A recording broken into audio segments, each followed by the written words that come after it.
I didn't feel angry when she said it. That would have been easier to recognize, easier to justify. Anger has a clean edge to it. What I felt was softer, almost dull-like, something worn down from too much use.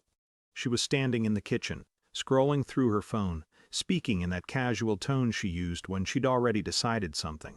"He'll be here in like 10 minutes, she said. "You can just take the couch tonight." I remember looking at her, waiting for the rest of the sentence, something that would reshape it into a question or even a suggestion, but nothing came.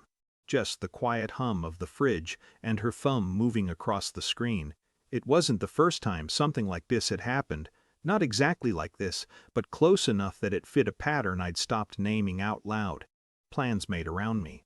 Space adjusted without asking. Me, constantly smoothing things over so nothing became a big deal.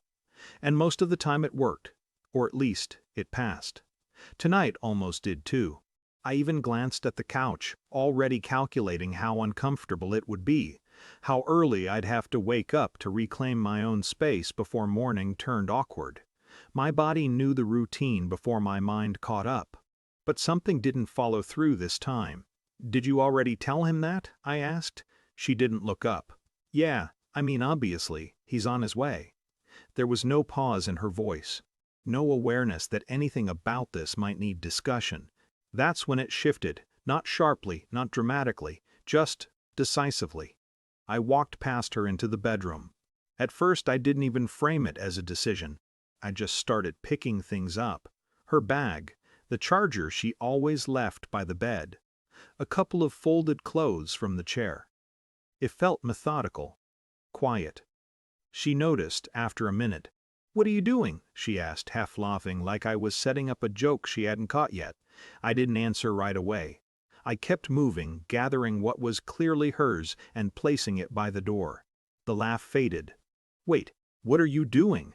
This time it was sharper. I still didn't raise my voice. "You said he's staying. That's not why are you acting like this," she said, stepping closer now, her tone shifting from confusion to irritation. "It's just one night." Maybe it was. Maybe that's what all of them had been, just one moment at a time. The knock on the door came before either of us said anything else. It cut through the room in a way that made everything suddenly solid. I walked to the door and opened it. He stood there, relaxed, like he'd been expected, which of course he had. For a second, none of us spoke. He looked past me, probably trying to read the atmosphere he'd just walked into. I picked up her bag and handed it to him. "Here," I said. He hesitated, not taking it immediately. Is everything okay?" "She can explain," I replied. Behind me, I could feel her shifting somewhere between stepping forward and holding back. "Are you serious right now?" she said, her voice tighter now, edged with something closer to disbelief than anger. I opened the door a little wider. There wasn't much else to add.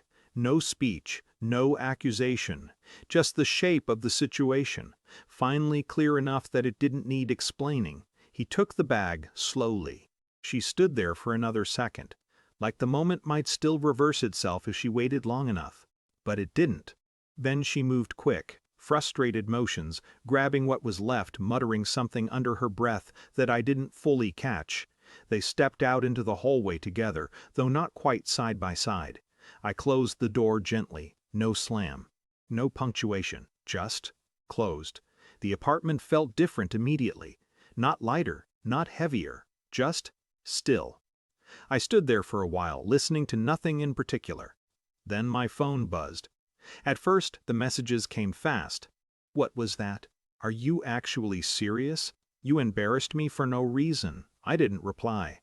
A few minutes later, the tone shifted. "You could have just talked to me. This was unnecessary." Then later, "I don't even recognize you right now." I sat on the couch, the same one I'd almost accepted, without thinking, and read them without urgency. There was a time I would have answered immediately, explained myself, softened it, found a way to make it feel less final than it actually was. This time I let the silence sit. When I finally responded, it wasn't long. "I did talk to you. You just didn't hear it until now." I set the phone down after that.